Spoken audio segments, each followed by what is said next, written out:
Permanece, que a todos el legado eterno les pertenece. ¿Cuál es tu mayor duda a la hora de rapear? No te escuché muy bien porque no sabes modular. Es el problema de los rappers del cambio generacional, que quieren derribarme pero no hay nivel actual. ¿Por qué te equivocaste tanto ahora? No creo que el micrófono no demora en dañarse, porque como la lluvia llegó a una hora, entonces el micrófono se daña. Conmovedora.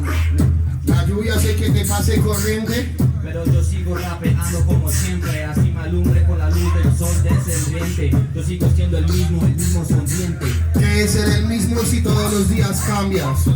Mis palabras también las sábanas de mi cama, pero nunca mi forma tan sabia de pensar y de transmitir todas mis palabras y mi magia. ¡Tiempo!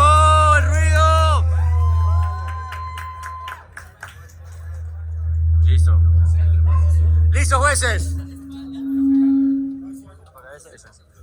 ¡Todo el mundo, vamos!